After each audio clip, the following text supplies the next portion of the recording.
नमस्कार, स्वदेश न्यूज देख रहे हैं आप। मैं हूं आपके साथ राखी। चर्चा करेंगे नेहरू पर नोकझोंक और क्यों हो रही है, ये एक सवाल भी है। मध्य प्रदेश के चिकित्सा शिक्षा मंत्री विश्वास सारंग ने पूर्व प्रधानमंत्री जवाहरलाल नेहरू को लेकर कांग्रेस पर निशाना साधा है। उन्होंने सोशल मीडिया पर राजभवन के एक नोट के हवाले से जवाहरलाल नेहरू की पसंदीदा सिगरेट लेने के लिए सरकारी विमान भोपाल से इंदौर भेजने का आरोप उन पर लगाया। सारंग ने कहा कि नेहरू जी के कपड़े धुलने इंग्लैंड और पेरिस जाते थे। अब राजभवन के दस्तावेज कहते हैं कि नेहरू जी की सिगरेट लाने के लिए मध्य प्रदेश सरकार का प्लेन इंदौर भेजा गया। इससे साफ है कि नेहरू परिवार ने देश पर ऐशो आराम के लिए राज किया। सारंग ने कहा कि केवल गांधी जी की टोपी पहनने से गांधी के विचार नहीं आते। तमाम लोगों की इस पर प्रतिक्रिया भी आई है और लगातार ऐसी प्रतिक्रियाएं आई हैं। किसी को लगा ठीक है, किसी को लगा ठीक नहीं है। पक्ष और विपक्ष ने क्या कुछ कहा है, एक बार फिर से चलिए सुन लेते हैं। अभी तक तो हम यही सुनते आए थे कि नेहरू जी के कपड़े धुलने जाते थे इंग्लैंड और पेरिस, पर राजभवन के दस्तावेज कहते हैं, ये जो एनेक्डोट्स हैं, इसमें उस समय के राज्यपाल विनायक पतस्कर साहब ने लिखा है, दर्ज किया है। ये मेरे पास दस्तावेज हैं जिसको लेकर मैंने ट्वीट किया था, और उन्होंने लिखा है कि on a visit of Jawaharlal Nehru to Bhopal, the Raj Bhavan staff realized that the favorite cigarette brand of Nehru ji 555 was not available in the Raj Bhavan. Nehru ji used to have a cigarette after his meals. The staff immediately sent a plane to Indore for airlifting Nehru's favorite pack, which was kept ready at the Indore airport. Nehru ji की cigarette बुलाने के लिए मध्य प्रदेश सरकार का plane Indore जाता है। ऐशो आराम के लिए इस देश पर राज किया नेहरू परिवार ने, और ये हम पहले से कहते आए, और ये हम नहीं कह रहे। उस समय के राज्यपाल जी का ये एडिट नोट्स है जिसमें उन्होंने लिखा, और ये राजभवन की साइट पर अवेलेबल है। नेहरू जी, पहले से हम कहते आए, नेहरू जी ऐशो आराम के लिए राजनीति करते थे। केवल गांधी की टोपी पहनने से गांधी का विचार नहीं आता। नेहरू जी ने जो उपक्रम इस देश में बनाए थे, चाहे वो BHEL हो, चाहे एयर इंडिया हो, एयरपोर्ट हो, रेल हो, उनने सब निर्माण किया अपने काल में। उसको तो मोदी सरकार बेच रही है। तो क्वेश्चन नहीं उठाए। नेहरू जी 12 साल जेल में रहे हैं। ये इनके बीजेपी वालों के बाप दादा एक भी रहा क्या जेल में? अंग्रेजों ने लड़ाई लड़ी क्या? उनकी बात न करें, अभी की बात करें कि अभी देश बर्बाद हो रहा है, लोग बेरोजगार हो रहे हैं, लोग 4,000-4,500 रुपये इनकम हर आदमी की कम हो गई है पिछले 1 साल के अंदर। तो बर्बाद कर रही है भारतीय जनता पार्टी देश को। लेकिन विश्वास सारंग जी इस स्तर के ऊपर जाके अगर बयान दे रहे हैं देश के पहले प्रधानमंत्री के बारे में, तो ये बहुत ही ज्यादा दुखद है और चिंता का विषय है कि मध्य प्रदेश का एक मंत्री इस स्तर पर जाके बयान दे रहा है। अगर आज हम इस पर राजनीति करने लगे और भाजपा के दिवंगत नेताओं के ऊपर ऐसी बयानबाजी हो, तो क्या अच्छे संकेत जाएंगे? क्या ये अच्छी राजनीति का प्रमाण होगा? क्या हम आज अटल जी के बारे में, अटल जी की निजी जिंदगी के बारे में टीका टिप्पणी करें? क्या हम ये कहें आज की तारीख के अंदर कि अटल जी ने खुद कहा था कि अविवाहित हैं वो लेकिन कुंवारे नहीं है? क्या इस पर राजनीति होगी? अटल जी खुद कहते थे कि वो मांसाहारी भोजन ज्यादा पसंद करते हैं। क्या अब इस पर राजनीति होगी? अटल जी के बारे में टाइम्स मैगजीन ने लिखा था कि वो विस्की के बिना सोते नहीं है जब तक उनको विस्की ना मिल जाए। क्या हम इस पर राजनीति करेंगे? क्या ये स्तर आ जाएगा आज राजनीति का? मुझे लगता है कि स्वर्गीय कैलाश सारंग जी को भी तकलीफ होती अगर वो आज जिंदा होते यहाँ पर। विश्वास सारंग जी को ये सोचना चाहिए कि वो एक संवैधानिक पद पर बैठे हुए हैं। अपने कद को बढ़ाने के लिए दिवंगत लोग जो भारत के प्रधानमंत्री रहे उन पर टिप्पणी करना कहीं से भी उचित नहीं है। ये बताता है कि आपका व्यवहार कैसा है और आप किस तरह के व्यक्ति हैं। तो देखा आपने, सुना आपने। सबसे बड़ी बात तो ये है कि ये चर्चा का विषय सिर्फ इसलिए बन रहा है क्योंकि निश्चित तौर पर दिवंगत और पहले पूर्व प्रधानमंत्री जवाहरलाल नेहरू, और कहना चाहिए उनका कद, उनका व्यक्तित्व, उन्होंने क्या काम किया देश के लिए, कहां से वो जुड़े थे, उनकी विचारधारा, और ऐसे ही तमाम, चाहे कांग्रेस के हों चाहे भारतीय जनता पार्टी के दिग्गज हों, किसी पर भी एक, देखिए, व्यक्तित्व होता है व्यक्ति का, उस पर इस तरह की टिप्पणी कम से कम ना हो कि वो चर्चा का विषय बने। थोड़ा सा सोचना और समझना भी चाहिए, लेकिन फिर भी ये सारी चीजें आई हैं। देखिए, एक बात और, जिस तरीके से विश्वास सारंग ने कहा कि ये हम नहीं कह रहे, हमने तो हमेशा ये कहा कि कांग्रेस कांग्रेस और नेहरू परिवार जो है वो हमेशा से ऐशो आराम की लिए राजनीति करता आया, लेकिन ये जो सारे कंटेंट और तथ्य हैं कि उनके चीजों के लिए या उनके शौक के लिए चीज को सरकारी प्लेन को इंदौर भेजा गया, ये सारी चीजें जो हैं वो राजभवन की वेबसाइट में है। उस समय के जो राज्यपाल थे उन्होंने ये सारी चीजें एक नोट में दी हैं, ठीक है, लेकिन वो चर्चा का विषय क्यों बन रहा है, ये बोलने की क्या जरूरत थी। और देखिए, उससे भी ज्यादा खराब अब ये लगता है कि वहां से बात निकली तो अटल जी तक चली गई, और उम्मीद भी ऐसी ही थी, क्योंकि आजकल की राजनीति में ये नहीं देखा जा रहा कि कौन दिग्गज है क्या है। वो इस तरह ऐसा हो गया है कि हमें बोला है तो हम रिटर्न देंगे, और फिर हमें कुछ नहीं सोचना कि हम किसका अपमान कर रहे हैं या सम्मान कर रहे हैं या उसका मैसेज क्या जा रहा है, ये फिलहाल कोई भी नहीं सोच रहा। बहरहाल हम विस्तार से चर्चा करते हैं, ये सब बोलने का, बताने का, चर्चा करने का क्या मायने हैं और इस तरह की बातें क्यों आती हैं, क्योंकि पहली बार नहीं है। छीटाकशी, कटाक्ष, अमर्यादित भाषा का प्रयोग ये राजनीति में पहली बार नहीं है, इससे पहले भी कई बार हुआ है। चलिए, कई सारे लोग हमारे साथ स्टूडियो में हैं, उनसे उनकी राय लेंगे। सबसे पहले आपका परिचय करा देते हैं। बीजेपी प्रवक्ता राजू मालवीय जी हमारे साथ हैं। राजू मालवीय जी, बहुत स्वागत चर्चा में शामिल होने के लिए। कांग्रेस प्रवक्ता मिथुन अहिरवार जी हमारे साथ हैं। मिथुन जी, आपका भी बहुत स्वागत है। और राजनीतिक विश्लेषक के रूप में रमेश शर्मा जी हमारे साथ हैं। रमेश जी, आपका भी बहुत स्वागत है। चर्चा की शुरुआत मैं सबसे पहले राजू मालवीय जी आपसे करना चाहती हूं, आपसे इसलिए भी क्योंकि बात की शुरुआत हुई विश्वास सारंग जी से, जो कि आप ही के पार्टी के और निश्चित तौर पर मंत्री भी हैं। इस तरह की बात निकालने का क्या मतलब और क्या उद्देश्य? देखिए, इस पूरे विषय पर विश्वास जी ने जो कुछ भी कहा, उसका संदर्भ क्या है मुझे पता नहीं है, लेकिन आपने जो बयान दिखाया उससे मैं ये समझ सकती हूँ कि अगर कोई दस्तावेज शासकीय दस्तावेजों में मौजूद है तो वो कहीं ना कहीं किसी बात का प्रमाण है, और प्रमाणित चीज कहीं भी कही जा सकती है। अगर उन्होंने कहा है तो चीज़ें दिख रही हैं व्यक्ति को सामने। मेरे जो साथी जिनका अभी बयान मैंने देखा, अगर नहीं है तो उन्हें नकारना चाहिए था कि ऐसा कोई दस्तावेज नहीं है, और विश्वास जी गलत कह रहे हैं और विश्वास जी पर मानहानि का दावा करते वो। ठीक, मिथुन जी, कांग्रेस से एक उम्मीद और एक सवाल भी कि यदि ऐसा नहीं था तो नकारा जा सकता है, मानहानि का दावा किया जा सकता है, और वो सब तो दूर की बात है, यहां तो अटल जी पे चले गए सीधे सीधे। देखिए, इसका कारण है, सबसे पहले तो विश्वास सारंग जी ने जो बयान दिया उसके 3 प्रमुख कारण नजर आते हैं। पहला कारण ये कि रोजाना जो मीडिया की स्पेस है वो नरोत्तम मिश्रा जी अपनी बाइट के जरिए ले लेते हैं और शिवराज सिंह जी को उसके बाद वो मिल जाती है, और विश्वास सारंग जी को शायद वो स्पेस मिल नहीं रहा है। इसलिए कहते हैं ना कि कांग्रेस के नेता आज भी उनके काम आ रहे हैं। एक काम ये आ रहे हैं कि उनके बनाए हुए संस्थानों को बेच करके सरकार जो है कर्मचारियों की सैलरी दे रही है। दूसरे काम ये आ रहे हैं कि उनकी चर्चा कर करके आज विश्वास सारंग जी की चर्चा हो रही है। सबसे ज़्यादा चिंता की बात ये है कि राजनीति में जो निकृष्टता आती जा रही है, जिसमें कांग्रेस का प्रयास होता है, जैसे हमारे समाज में भी परंपरा है कि यदि कोई व्यक्ति दिवंगत हो जाता है और यदि वो आपका दुश्मन भी है तो उस पर टिप्पणियां नहीं की जाती हैं। कल आपने देखा कमलनाथ जी इनके कार्यालय गए, हमारे प्रदेश के एक नेता, एक सांसद नंद कुमार चौहान जी वे दिवंगत हुए, लेकिन कांग्रेस पार्टी की तरफ से ये नहीं कहा गया। मैं दुख के साथ कहना चाहता हूं कि ये वही नेता थे जो कहा करते थे कि हमें अपने कार्यकर्ताओं को छुड़ाने के लिए पुलिस को फ़ोन करना पड़ता है।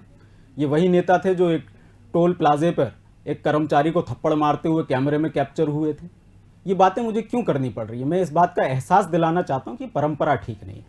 हमारे प्रवक्ता साथी ने जो बात कही ये भी बातें ठीक है। यदि उन्होंने ये बात कह दी है तो इसके लिए प्रमाण की क्या आवश्यकता है? ये बात तो स्वयं अटल बिहारी वाजपेयी जी कह करके गए हैं कि मैं कुंवारा जरूर हूं लेकिन मैं ब्रह्मचारी नहीं हूं। ऐसे कौन से कृत्य उन्होंने किए थे? क्या ये पूछना हम जैसे युवाओं के द्वारा क्या ये ठीक परंपरा होगी? हमें भी दुख होता है कि इस तरीके के जब निकृष्टता भरे बयान आते हैं तो हमें जाकर के ये बातें बोलनी पड़ती हैं। हमारे परिवार में भी यही सिखाया गया है कि जो लोग दिवंगत हो जाते हैं उन पर टिप्पणियां नहीं की जाती, लेकिन जब भारतीय जनता पार्टी के द्वारा इस तरीके की बातें आती है, मैं तो विषय और मुद्दों की बात करना चाहता हूं। हमारे जो अभी के नेता है क्या उनके ऊपर आपके पास लगाने के लिए आरोप नहीं है? क्या उनके हिसाब से आप उनके कोई खर्च के दस्तावेज आपके पास नहीं है? राजभवनों का क्या ये काम आज रह गया है कि जो दिवंगत नेता हैं उनकी चीज़ों को निकाल करके बताएं। हमारे पास तो हमें अटल बिहारी वाजपेयी जी तक जाने की ज़रूरत नहीं, हमें नंद कुमार चौहान जी तक जाने की ज़रूरत नहीं, हमें कैलाश सारंग जी जो इनके पिता हैं उन तक जाने की ज़रूरत नहीं। हम तो आज बोल सकते हैं कि नरेंद्र मोदी जी जो हैं वो अपनी विदेश यात्राओं पर 500 करोड़ रुपए से ज़्यादा खर्च कर चुके हैं। पूरे देश में चर्चा हुई होती इस बात की तो ज़्यादा लोगों को पता होता कि स्वयं के भ्रमण के लिए 8,000 करोड़ का हवाई जहाज उन्होंने खरीदा है जो अमेरिका के प्रेसिडेंट के पास है। इस तरीके की जो अपव्ययता होती है उसको लेकर के हमारे पास प्रमाण मौजूद हैं और हमारे पास तथ्य और तर्क मौजूद है जिसके आधार पर जीवित राजनेताओं पर हम बात कर सकते हैं। लेकिन भारतीय जनता पार्टी जिस दिशा में जा रही है, मेरी बात का जवाब चाहती हूँ मिथुन जी, बताइए। मेरी बात जो मैंने कही आप उसका जवाब देंगे तो मुझे प्रसन्नता होगी। एक बार रिपीट कर दीजिए आपका प्रश्न। जी, मैंने जो कहा था कि अगर उन्होंने कहा है और जो दस्तावेज दिखाया है अगर वो नहीं है तो आप उसे झुटलाइए, आप उस पर माना नहीं, उन पर मानहानि का दावा करिए। अटल तो बिहारी आप उस विषय पर क्यों भटक रहे हैं? उस विषय पे तो आइए। मैं वही बोल रहा हूँ ना, उसी विषय पर आ रहा हूँ।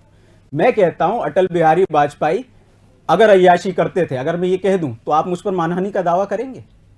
बताइए, क्या हमारे पास ये स्तर रहेगा? दस्तावेजी प्रमाणीकरण दस्तावेजी प्रमाण ही है, उस पर आपको बताना चाहिए, उस पर आपको बोलना चाहिए। अटल जी की बात पर दस्तावेजी प्रमाण हम किसी और दिन डिबेट कर लेंगे। आज अगर नेहरू जी की बात से शुरुआत हुई है तो आप उस पर जवाब दीजिए। राजू जी, मेरा जवाब सुन लीजिए। स्टैंडर्ड्स हमारे एक ही होने चाहिए, हमारे जो नियम है एक ही होने चाहिए। राखी जी से अपन कह लेते हैं, कल अटल जी पे कर लेंगे, जो अटल जी से संबंधित जो बात होगी वो करेंगे। आज देखिए, नेहरू जी पर तो लगभग बात होगी, अगले 15 मिनट अटल जी पर बात कर लेते हैं। अटल जी विस्की पीते थे, अटल जी मीट खाते थे, अटल जी मछली खाते थे, अटल जी क्या क्या अपने जीवन में करते थे जिसके कारण अटल जी जिसके कारण नहीं। राजू जी, मैं आपसे तेज आवाज में बोल सकता हूँ, लेकिन क्योंकि मैं चाहता हूँ जनता तक आवाजें पहुंचे, आप मुझ पे केस कर दीजिए ना। अटल जी मांस खाते थे, बोलिए करेंगे मुझ पे केस? चलिए मिथुन जी, अगर इस तरीके से चीजें जाएंगी तो करते रहिए आप केस। बात दरअसल ये है कि राजनीतिक पार्टियों के एक मर्यादा की आवश्यकता है, विषय और मुद्दों की राजनीति की। और सबसे बड़ी बात,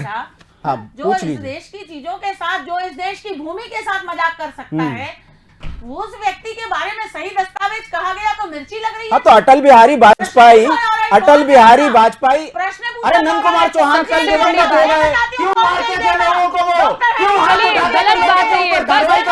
राजू माली जी, मिथुन जी प्लीज एक मिनट देखिए, कार्रवाई करने की हिम्मत हुई, एक मिनट, वो खत्म हुआ, उन पर कार्रवाई नहीं कर पाए आप लोग। चलिए मिथुन जी और राजू मालवी जी, प्लीज मेरा एक व्यक्तिगत निवेदन है, हमारे बीच न जवाहरलाल नेहरू हैं, हमारे बीच न नंद कुमार सिंह चौहान है, उनका तो अंतिम संस्कार ही कुछ देर पहले हुआ है, तो कम से कम उन लोगों पर टिप्पणी मत करिए। मेरा व्यक्तिगत निवेदन है, उन लोगों को लेकर कोई भी टिप्पणी मत करिए। नेहरू जी और जो भी बातें आई हैं नेहरू जी पर हो रही है, नेहरू जी अभी जिंदा है क्या राखी जी? मैंने वही बोला, वो दोनों हमारे बीच नहीं है, उन पर टिप्पणी ना करिए। लेकिन हाँ, वो नेहरू जी का आज विषय निकला है, हम इसलिए उस पर बात कर रहे हैं, तो अटल जी को भी तो आप छोड़ नहीं रहे ना। चलिए हम आगे बढ़ाएंगे। और रमेश जी, इस पूरे विषय में जिस तरीके से प्रतिक्रियाएं आ रही हैं, जिस तरह से बात हो रही है, मुझे एक बात बताइए, कोई भी हो, चाहे अटल बिहारी वाजपेयी जी रहे हों, चाहे जवाहरलाल नेहरू रहे हों, क्योंकि जो लोग नहीं हैं उनके लिए सम्मान पूर्वक ही मैं बात करूंगी, और अभी वर्तमान में क्या हो रहा है उनका छोड़िए,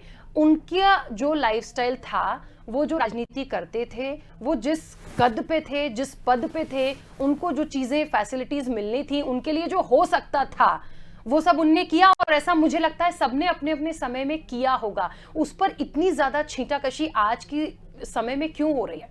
देखिए, मोटे तौर पर 2-3 चीज़ हो सकती है, क्योंकि नेहरू जी जिस परिवार से आते हैं, जिस पृष्ठभूमि से आते हैं, उसमें उनका जो जीवन स्तर था, या जिसको अपन लाइफ स्टाइल कह सकते हैं, वो बहुत अलग है। और उसका कारण ये है कि नेहरू जी तो छोड़ ही दीजिए, उनके पिता में जो वो शहर कोतवाल रहे, और शहर कोतवाल मुगलों के समय भी रहे, और 1857 की क्रांति के बाद भी वो शहर कोतवाल रहे। तो उसके बाद उनके जो पिता थे पंडित मोतीलाल नेहरू, वो इतने बड़े वकील थे कि उनकी एक दलील से कहीं ना कहीं अंग्रेजों के कानून में संशोधन हुआ। ये जो हैंगिंग टिल डेथ शब्द आता है, जो टिल डेथ शब्द आया है, वो मोतीलाल नेहरू जी की वकालत के कारण आया है। वो एक लंबा प्रसंग है, फिर कभी उस पर अपन चर्चा करेंगे। अब चूंकि उस दृष्टि से अगर देखा जाए तो नेहरू जी, इसमें कोई शक नहीं कि उन्होंने लग्जरियस अपनी लाइफ जी है, और बहुत संभव है कि वो कोई खास ब्रांड का सिगरेट पीते हों, और कई वक्त उस सिगरेट की उनकी पसंद को पूरा करने के लिए किसी ने हवाई जहाज भेज दिया हो, क्योंकि अब वो तो कागज़ है और भगवान जाने कितना सच है कितना झूठ है, तो उसको तो नहीं झुटलाया जा सकता। लेकिन अब उसको मैं समझता हूँ उसको छोड़ना चाहिए। उसको अब हमको राजनीति की दृष्टि से, गरिमा की दृष्टि से राजनीति करनी चाहिए, और ख़ास तौर से साधारण बात हो तो वो वहाँ तक ठीक है। एक दूसरा जरूर, यद्यपि वो आज का विषय नहीं है, मैं उसको कहना चाहता हूँ, अटल जी के बारे में जो आया था कि मैं अविवाहित हूँ, कुंवारा नहीं, ये बनावटी सेंटेंस था। इसका खंडन अटल जी ने उसी समय किया था। ये लोकसभा चुनाव ग्वालियर के समय प्रचार में अखबार में एक कार्टून छपा था, उस कार्टून में यह सेंटेंस आया था जिसका खंडन भी कर दिया गया था। ऐसे बहुत से शब्द हैं जिनका खंडन हो चुका होता है, लेकिन लोगों के मन में, ध्यान में, विचार में रहते हैं, तो वो बराबर उस चीज़ों को लोग रिपीट करते रहते हैं। तो मैं समझता हूँ जो लोग अब दुनिया में नहीं हैं उनको छोड़ देनी चाहिए और राजनीति को एक स्तर के साथ ही चलते रहना चाहिए। बिल्कुल रमेश जी, एक बात और, यदि किसी ने कुछ कह दिया है, मान लीजिए विश्वास सारंग ने कह दिया कि नेहरू जी ऐशो आराम के लिए राजनीति करते थे, या कांग्रेस या नेहरू परिवार ऐसा करता था, कांग्रेस ने भी पलटवार करते हुए अटल जी पे कई सवाल उठाए, ऐसा नहीं लगता कि दोनों ही पार्टियों को अपने दिग्गजों को या जो भी बयान दे रहे हैं उन्हें थोड़ी सी इतनी समझ देना चाहिए कि आपके पास बहुत विषय हैं बातचीत करने के लिए, कटाक्ष करने के लिए, कम नहीं है मुद्दे, विकास के लिए और भी बहुत सारे मुद्दे बातचीत के लिए हैं। आप उन लोगों पे जा क्यों रहे हैं? या कुछ नहीं मिल रहा है तो पुरानी चीजों को निकालिए, और ऐसी निकालिए कि मतलब वो किसी ना किसी के तो मान सम्मान को ठेस पहुंच ही रही है ना। नहीं, निश्चित रूप से वाकई ऐसी चीजों को नहीं निकालना चाहिए, और उसका एक कारण है कि इस समय जो पुराने दस्तावेज हैं वो सब ऑनलाइन किए जा रहे हैं। उसमें ये कागज निकला होगा और वहाँ के किसी कर्मचारी ने फिर इस कागज की फोटोकॉपी कर कुरा करके प्रचार किया होगा, तो ये कुछ घटना है। अच्छा, फिर इन दिनों ऐसा चल रहा है, कितने सारे ऐसी चीज होती हैं जो अब कागज बन करके भी सामने आ रहे हैं, और तो इन सब चीज़ों को ढांक करके ही रखना चाहिए। मैं समझता हूँ उनको बहुत ज़्यादा उठाने की, तूल देने की और आरोप प्रत्यारोप करने की भी बहुत आवश्यकता नहीं है। अगर किसी ने आरोप लगाया तो प्रत्यारोप में भी किसी को आवेश में नहीं आना, क्योंकि ये जनता है वो सब जानती है। ऐसी चीज़ों को लोग कैसा लेते हैं ये भी सब बहुत अच्छी तरीके से जानते हैं। बिल्कुल सही बात है। राजू मालवीय जी, एक बात बहुत स्पष्ट है कि इन सब चीज़ों से वो कोई भी करे, चाहे बीजेपी करे या कांग्रेस करे, इस तरह की बातों से मैसेज बहुत अच्छा नहीं जाता। फिर भी वो चीज़ें आज हमारे सामने आई हैं, वो बयान हमारे सामने आए हैं, और चर्चा करने से कम इतना तो समझ में आएगा कि इस तरह की चीज़ों को नहीं उठाना चाहिए। इस तरह की चीज़ों से जो मैसेज जाता है वो गलत है, और जो दिवंगत हो गए हैं उन पे भूल से भी, कभी गलती से भी इस तरह की टिप्पणी ना करें तो बहुत अच्छा है। कांग्रेस के लिए भी मैं बोल रही हूँ, मैंने इसीलिए बार बार बोला कि अटल जी पे भी टिप्पणी करना कोई बहुत अच्छा नहीं हुआ, लेकिन उन्होंने पलटवार में किया। नहीं लगता कि भारतीय जनता पार्टी को, क्योंकि मंत्री हैं विश्वास सारंग, थोड़ा सा उनसे बातचीत करनी चाहिए। जो भी पेपर है, कितना प्रमाण है, जो भी उन्होंने खुद बोला, मैं नहीं बोल रहा हूँ, ये उस समय के राज्यपाल ने एक नोट करके पूरा वो स्टेटमेंट वहां कर रखा है, उसको उन्होंने आगे पढ़ के बताया जो भी चीजें हैं। लेकिन नहीं भी बोलते तो भी बहुत विषय है बात करने के लिए। नहीं, निश्चित रूप से विषय है, लेकिन अगर कोई एडिट नोट सामने आया है और उसको प्रकट किया गया है, तो अगर गलत है तो ये इनकी तरफ से कह दिया जाना चाहिए था गलत है। ये तुलना किससे करने निकले? नेहरू जी की अटल जी से? वाह वाह वाह! अटल जी के जीवन को हर व्यक्ति ने बहुत पास से और बहुत करीब से देखा है। अब अगर बात नेहरू जी की शुरुआत की जाएगी तो बहुत सारी चीजें हैं, लेकिन मैं उन चीजों को आज मैं चर्चा करूं तो वैसे ही होगा जो अब्बास ने किया, जो मिथुन ने किया।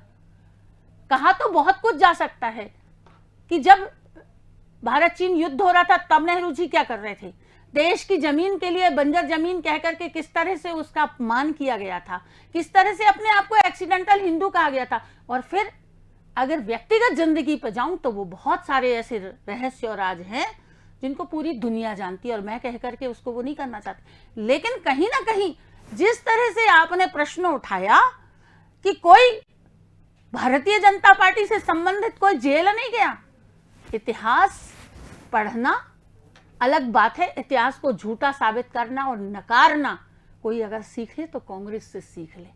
इन्हें मैं बता दूं कि डॉक्टर हेडगेवार जी स्वयं 2 साल जेल में रहे। 1942 के भारत छोड़ो आंदोलन का सबसे छोटा अगर क्रांतिकारी कोई था तो वो पंडित अटल बिहारी वाजपेयी जी थे। तो ये चीज पर या तो इन्हें पता नहीं है या पता करना नहीं चाहते। लेकिन एक और दस्तावेज जिसको ये झुठला नहीं सकते कि अल्फ्रेड पार्क में किसने गिरफ्तार कराया था, वह भी तो एक बड़ा दस्तावेज है। और इस तरह के कार्य अगर किसी ने किए हैं तो वो तो चीजें निकलेंगी। मैं समझ आ रही हूँ। मिथुन जी। नहीं, दस्तावेज तो प्रामाणिक होती ही हैं, लेकिन सीढ़ियां भी प्रामाणिक होती हैं।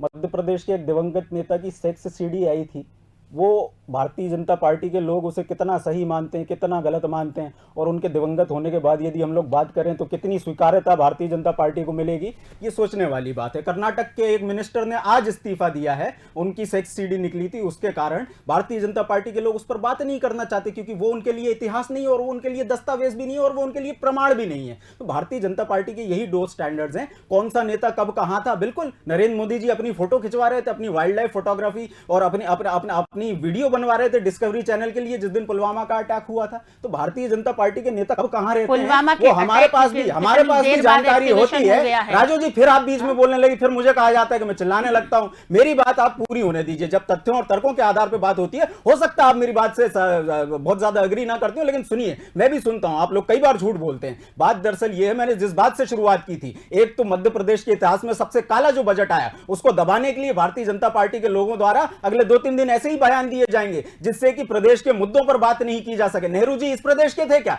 नेहरू जी के बारे में इस प्रदेश के मंत्री को क्या बात करने की जरूरत है? ये क्यों नहीं बताया उन्होंने कि कोरोना के लिए, कोरोना के वैक्सीन के लिए इसको इन्होंने शून्य कीमत पर देने का वादा किया, तो उसके लिए 1 रुपए का भी बजट नहीं रखा है। बात दरअसल ये है, विषयों और मुद्दों से भटकाने की बात भारतीय जनता पार्टी के लोग कहते हैं, और फिर कहते हैं हमने इतिहास बदल दिया। हमारा इतिहास तो वही के वही है। कांग्रेस पार्टी के लोगों ने जो जो बनाया है वो बेच करके आज इस देश को आप लोग चला रहे हैं, ये सच्चाई है। आपने कुछ नहीं बनाया, केवल शौचालय बनाए, वो बेचने जाएंगे, कोई नहीं खरीदेगा। प्लेन्स की आप बात कर रहे थे, क्या हम अभी आपके स्क्रीन पर प्लेन दिख रहा है? ये जो प्लेनों की फौज खड़ी करके एयर इंडिया नामक संस्थान उन्होंने खड़ा किया था, उन्होंने रेलवेज को रेगुलराइज किया था।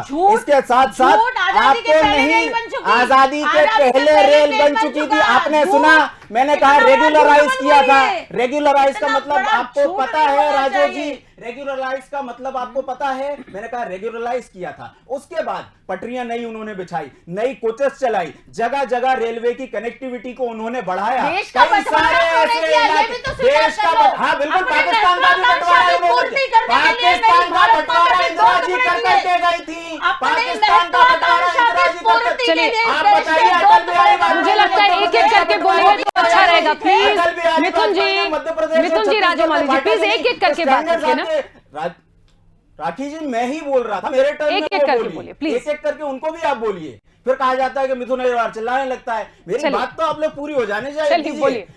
रमेश जी आज फिर नाराज हो जाएंगे, फिर मुझे डांटेंगे मिथुन क्यों चिल्लाता है। बात दरअसल ये है, जिस विषय पर ये चर्चा हो रही है, हमारे पड़ोस में भी कोई यदि हमारा दुश्मन मर जाता है, उसके निजी जीवन को लेकर के, उसके इतिहास को लेकर के टिप्पणियां नहीं की जाती।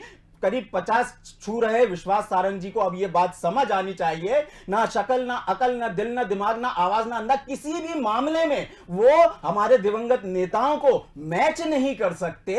इस कारण उन पर टिप्पणी करना ये ठीक परंपरा नहीं है। भारतीय जनता पार्टी के कम से कम नई पीढ़ी के नेताओं में ये समझ होनी चाहिए, उनसे आधी उम्र में मुझे समझ है कि दिवंगत नेताओं को लेकर के टिप्पणी नहीं करते, और राजनीति में आगे इसी परंपरा को हम आपको बढ़ाना है। क्योंकि जब हमारे ऊपर आप एक उंगली पॉइंट करेंगे तो हम तो खोद के निकालेंगे, और आपके नेताओं के जो प्रामाणिक तथ्य हैं उनको भी जनता के सामने रखेंगे, और इस चक्कर में, इतिहास के चक्कर में जनता वर्तमान और भविष्य भूल जाएगी। और इस समय वर्तमान और भविष्य के बारे में सोचने की हमें ज्यादा आवश्यकता है। इतिहास की चर्चा इतिहासकारों पर छोड़ दीजिए। बिल्कुल, देखिए एक बात तो रमेश जी मुझे समझ में आ गई, जो हम हमेशा कहते थे कि यदि किसी ने थप्पड़ मार दिया तो हम उसको समझा दें, बोल दें, पर अब वो चीजें रह नहीं गई हैं। मिथुन जी की बात से भी स्पष्ट हो गया कि यदि आपने एक उंगली उठाई तो हम खोद के निकालेंगे, यानी जैसे को तैसा मिलेगा। ये बिल्कुल ऑन रिकॉर्ड यहां पर बिल्कुल स्पष्ट हो गया कि राजनीति में किसी ने किसी को छोड़ा नहीं है, और आगे भी चीजें होंगी तो हम बिल्कुल छोड़ेंगे नहीं। यदि आपने एक थप्पड़ मारा तो आपको 2 रिटर्न में मिलेंगे, ये तो स्पष्ट हो गया। चलिए हम बात करते हैं टिप्पणियों पर। रमेश जी, क्या लगता है कि दोनों ही राजनीतिक दलों को क्या कोई ऐसी गाइडलाइन बना दी जाए क्या? क्योंकि ये मानने तो वाले नहीं है, अमर्यादित भाषा का प्रयोग भी होता है, झगड़े भी होते हैं, दिवंगतों पे भी ऐसे आरोप और ऐसी चीजें निकलने लगी जो मुझे लगता है चर्चा करने में भी बहुत अजीब लगता है कि कैसी बातें आ रही हैं, जो जनरेशन है वो क्या सोच रही होगी। तो क्या एक गाइडलाइन दे देना चाहिए इन लोगों को कि जो दिवंगत हैं, जिनका इतना समय हो गया, जिनका जो इतिहास है, जिन्होंने देश के लिए किया, उन पर तो कम से कम टिप्पणी ना करें। ये बिल्कुल आपने ठीक कहा, और ये काम राजनीतिक दलों को स्वयं ही करना चाहिए। वो खुद अपनी एक गाइडलाइन बनाएं। जैसे कि गांधी जी कहते थे कि किसी ने अगर थप्पड़ मार दिया है तो आप उसको दूसरा गाल भी आगे कर दीजिए। गांधी जी ने अपने स्वयं पर लगे हुए आरोपों का कभी खंडन नहीं किया। उन्होंने छोड़ दिया था कि जिसको जो सोचना है वो सोचता रहे, मुझे जो करना है मैं अपने काम पर दृढ़ रहूँगा। ये गांधी जी का रास्ता था। तो मैं समझता हूँ हमको स्वतंत्रता के अब 73 वर्ष बीत गए हैं। शिक्षा का प्रतिशत भी, साक्षरता का प्रतिशत भी बढ़ा है, हम लोगों की समझ भी बढ़ी है।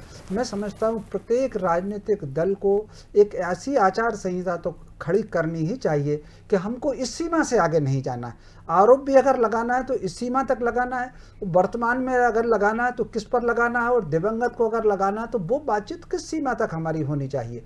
ये मैं समझता हूँ दोनों ही राजनीतिक दलों, दोनों ही नहीं बल्कि सारे राजनीतिक दलों को इस पर होना चाहिए। लेकिन इस समय इतनी गिरावट राखी आ गई है।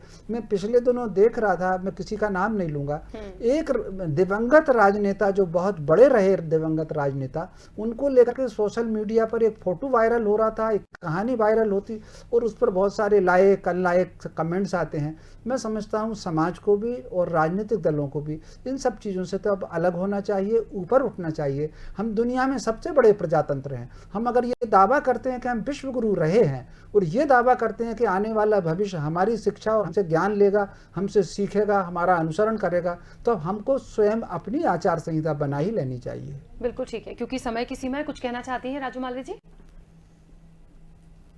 जो कहते हैं वो ही उस पर वो करते हैं। अभी आपने देखा ना, जिस तरह की बात की शुरुआत मिथुन ने की और फिर मिथुन ने क्या कहा। और अगर मैं उस बात को बढ़ाऊं तो अभी कितनी बड़ी मिर्ची लगेगी। आप दिवंगतों की बात करते हैं, लेकिन इनकी नेतृत्वकर्ता क्या है, क्या उनके बारे में लोगों को नहीं पता? उन्होंने उसके आगे भी कहा था गांधी टोपी पहनने से कोई गांधी के विचार नहीं आते, इसलिए सारंग जी नहीं पहनते गांधी जी की टोपी, इसलिए उन्होंने सही कहा था कि गांधी जी ने तो कहा था कांग्रेस को खत्म कर देना चाहिए, लेकिन माना क्या? नहीं, कांग्रेस के नाम पे राजनीतिक रोटियां सेकनी थी। उन गांधी जी ने आरएसएस के बारे में क्या कहा था? इसलिए उन्होंने कहा, गांधी जी ने तो स्पष्ट रूप से कहा था कि कांग्रेस का समापन कर दिया जाना चाहिए। मना क्या? नहीं माना। उन्हीं गांधी जी का अनुसरण आप लोग करने की कोशिश कर रहे हैं। राखी जी, और अगर चरित्र की बात कर रहे हैं तो चरित्र तो क्या है? जिस दल का नेतृत्व एक ऐसी महिला कर रही है जिनके चरित्र को पूरी दुनिया जानती है। ठीक है, जल्दी से बोलिए। तो वो किस बात पे चरित्र है उनका, बताइए। जानते हैं एंटोनियो माइनो के बारे में पूरी दुनिया जानती है। बता तो दीजिए, हिम्मत है तो बताइए। वो क्या करती थी, वो बताइए तो क्या करती थी, सारी दुनिया जानती है। क्या करती हैं बताइए जरा। बात दरअसल ये है, जो व्यक्ति अपनी बीवी को छोड़ के भागा हुआ है उसको इन्होंने अपना आइकॉन बना के रखा है, और महिला सुरक्षा की बात करते हैं ये लोग। आपने एक बात कही इस डिबेट में, आपने इस डिबेट में समय की सीमा है, और यदि ऐसे स्तर पर जाएंगे तो मैं कोई भी बात नहीं करने दूंगी। बहुत गलत बात है। बीवी को छोड़ के भागने वालों को आइकॉन बनाने वालों, आपसे इसी बहस की उम्मीद की जा सकती है। राखी जी, अंतिम बात मैं कहना चाहूंगा, आपने कहा कि गांधी जी ये